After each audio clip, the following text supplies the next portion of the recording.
Morning guys, hope you're all doing well. It's Neil from Creative Car Sounds, and today we have a bit of a nice one in. Some people call it nice, some people like them, some people don't. They're quite long, they're quite exclusive. You don't see many of them nowadays, but I'll stop talking about it and show you a CL 500. Very nice, elegant looking. He's had some lovely wheels put on, some nice Carsons. I do believe that may pass MOT, I don't know, depends on who you know, sort of thing. Front set don't have the same issue, it's a nice offset on there. But yeah, it's a lovely car, so I don't even think I can get it all in the picture. I need a bigger workshop, to be honest, but this has done us for years so well that it's be a shame to change it just yet, but who knows for the future. I do know this customer very well, and he said that he had a boot full of stuff for me, so I usually wouldn't just accept a boot full of stuff, but we'll have a look and see. Okay then.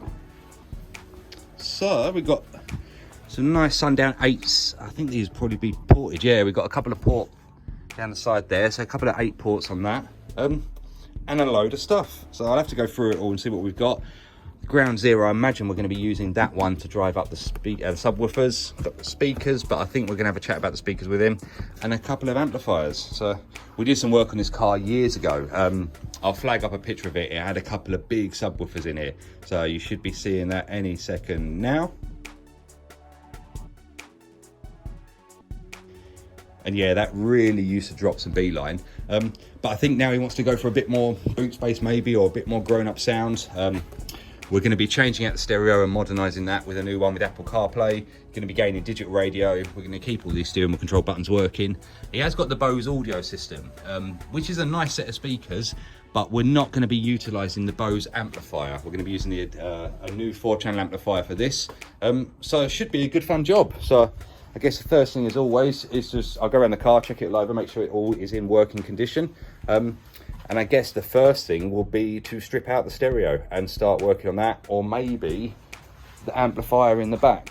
Let's do the head unit first, get that bit sorted, and I'll get all the antennas and DABs and microphones and that mounted up, and we'll be ready to rock and roll. So let me get everything prepped, and I'll show you when I'm in the car.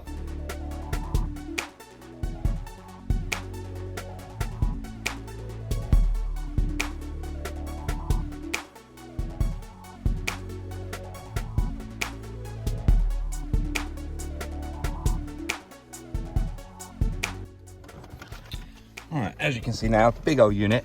I won't leave it there too long because obviously I need to get it out and stuff. But yeah, it leaves us a giant O in there. So you can almost get a Tesla screen in there, for instance, which would be a pretty cool idea. Nope, no one asked me to do that. I don't want to do that. Right, so obviously we've got the fibre optics, so we'll have to deal with those. And there's not going to be a lot of connections for this, but we'll get it all stripped out because we need to get this out of the way so we can get our new fascia plate in, so we can get our new cage in. So let me just remove all this from the car and you'll see it on the bench next. Well, nothing too trick to show here, but basically got out of the old unit, big old heavy one, and that hole there should be set for our fascia plate, which I'll grab in a second.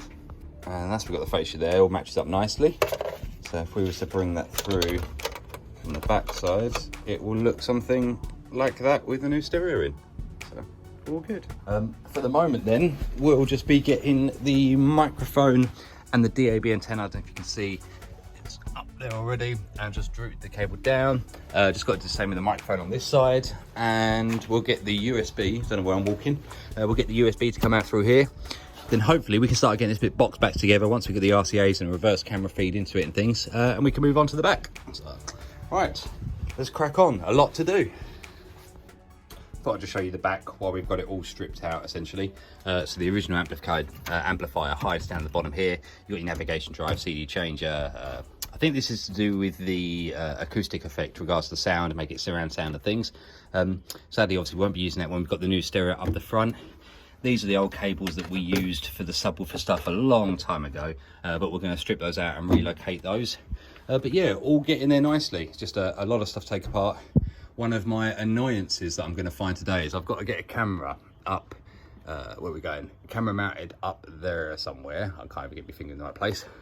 But obviously we've got no cable run. If we look down here, there's nothing. So I'm going to have to come up with a clever way of getting it to stay with this, but allow this to still go in and out, because it's sort of like on a retractable system.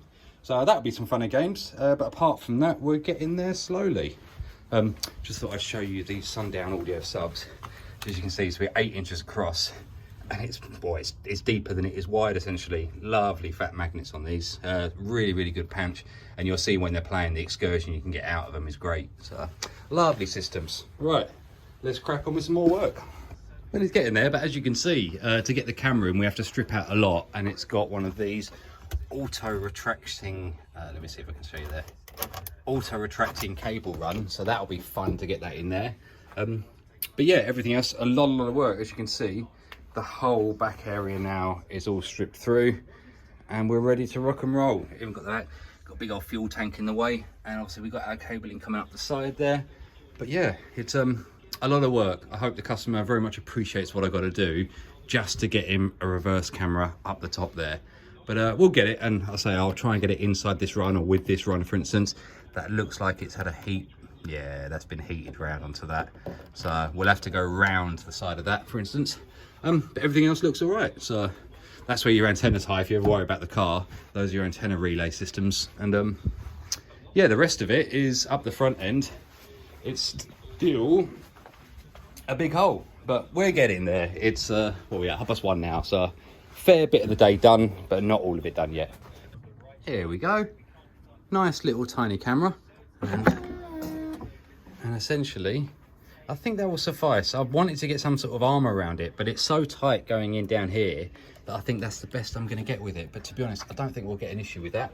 And obviously all that's back in, so one more panel back in position. And yeah, obviously we've still got a lot of work down here to do, but we're getting there. So I think the stereo roughly getting in position, just got to centralize it and move it around a bits and pieces. Most of the front end's done, so next thing you should see would be with the stereo in its position. So we'll see how we get on. Right, so after a lot of work, that's how they look once we've changed them. As you can see, the car's still not back together. Essentially, we've still got all bits out of there. But obviously we're just going to give it a test through now and make sure that what we want to work does work. So I can see it's dim slightly in illumination, which if I turn the lights off, you can see that's changing. So we're reacting to that, which is great. Obviously we won't have any audio yet because I've not connected up the amplifiers. Let's check steering wheel controls, perfect. So that's all functional. And let's see if we've got camera, which we do. So happy days. The flickering is purely because I've got fluorescent lights. You may see in some of my videos, they flitter a bit. I basically just need to get lights in here that aren't fluorescents, I believe. But then I've heard, you guys know me better actually, leave in the comments, are the LED strip bulbs that we'd use, say, up on those, as you can see there, the flickering's quite high. Do they flicker in the same response? I guess it's all down to the frequency, the 60 hertz, 50 hertz sort of scenario. But let me know if you guys know of any decent LED tubes that, I think, what are they? They're probably the 5-footers or the 6-footers that would go in there well. So right, let's get that out of camera mode. That should flip back over.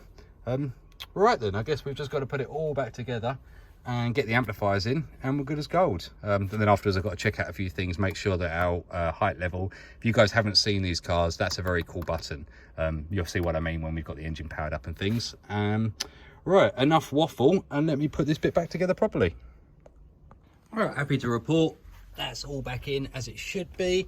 Everything's gone back in as planned. Just got to put the rear lower chair back in for that section.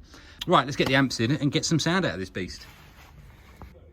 All right, we've moved on from doing the head unit side of it now. As you can see, we've got the 2 amplifiers there. He will be changing this amplifier, so I'm not going to make it the neatest thing at the moment because I know I'm going to be coming back in here to change this. He wants a couple of matching amps up on there, which is fine. And audio-wise, we're all working lovely.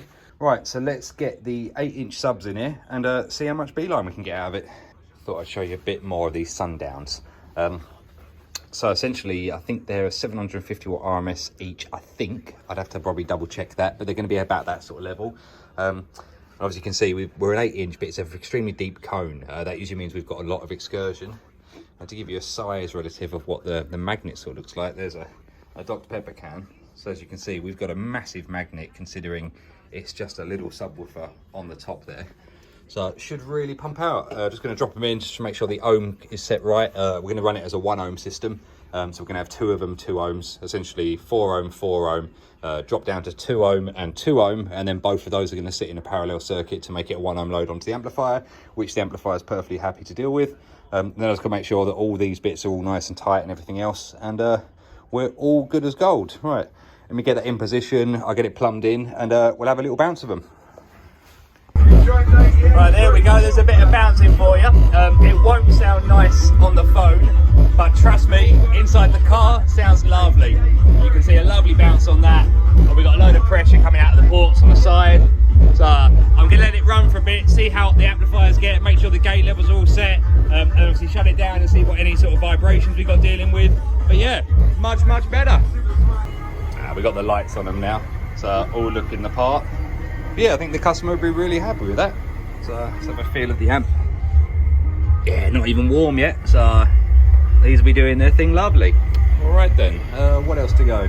Still got to put the back side of that inside of the chair back in. I think then afterwards I can sign this one off. Now that I've got the engine running and whatnot, I'll show you what this button was that I was talking about earlier. So if we look at the height of the car now, I'm going to press it twice. I don't know if you can really see that on the video, to be fair. Let me go on there. I'll try and keep the camera still, and then I'll drop it. But basically, yeah, I think you can figure it out. It's got automatic adjustment for height, so we can bring the front up, we can bring it up furthermore, and then once the front's up, the back follows suit, or you can slam it down. So back in 2004, cars were already on hydraulics, but factory style. And then obviously it's always combined in with like what mode of sport you're on in regards to what the level of the height is you're driving at and things. So really smart for that. Yeah, just it's these sort of cars, they've got every single feature you can think of. So you've got heated seats, you've got cooled seats, obviously all memory seats, you've got all the mirror side of it. You've got a retractable sunroof with pop-up, pop-down function, pop-up and pop-down function. Things like that button there, for instance, that would, if the headrests were down, that would drop the lower headrest so you can see better out the back. So yeah, for an older car, loads of features. So right, we'll go over a few more things, and I think we're nearly there now. And where's the fun in me just saying it? So if we have a look back there, and I'll hit that button for the headrests, things like that. All fun and games, isn't it? Right, a bit hot in here, hence the probably the sweaty look, but I'm sure you're used to that by now. So yeah guys, CL 2004 CL 500, we've got Apple CarPlay SPH, it's an old one, it's a 130DAB, but customer already had it. We've left the Bose speaker systems in circuit, but I know that he's going to come back in and get some Morel speakers in there, so that sounds really crisp. And obviously we've got the Sundown Audio and the Ground Zero amplifiers at the back to deal with the speaker network and the Twin 8 Sundown subs. So yeah, compared to what it sounded like when it came in here, world of difference regards to the bass line. Speaker sounds obviously very similar. I'm not driving these speakers hard on the Sundown amplifier hard yet, because obviously I don't want to pop them before the customer makes a changeover. And then obviously once we do the changeover, we can bring all the levels up. But yeah, everything else seems to be good as gold. Digital radio's working good even inside the workshop. Microphone seems to be fine, so everything is set. So thank you very much guys if you've watched this one and you've enjoyed it, especially if you watched all the way to the end. I've had a look through, and a lot of people come onto the channel, they watch a little bit and go, which is fine sort of thing. To be honest, if I'm not interested in a subject, I'm not going to sit there and watch a 20-minute or 15-minute video on something that doesn't interest me. But for those of you who have been interested and you've seen another car that we've done, thank you very much. Obviously I think we're nearly about 100 subscribers now. It's about 95 or something, so absolutely mental guys. I'll probably have a nervous breakdown when we reach like 500 subscribers or something. It's just really nice to know that people are interested in what I do here, apart from just, oh yeah, Neil, it's a good job. They actually see the sort of things that we go through. So anyway, thank you very much for that. Leave a comment if you want to. I'll try and start getting back to some of the comments, to be honest. I've been a bit relaxed on it, but there is a reason behind that, and it's a lot to do with the way that the algorithm on YouTube works and things. It's a bit of a nightmare, to be honest. So but either way, we'll get there eventually, guys. And obviously for those of you who are already on board and with the channel, thank you so much. And like if you like the video, and obviously subscribe if you haven't already, and I'll see you on the next one.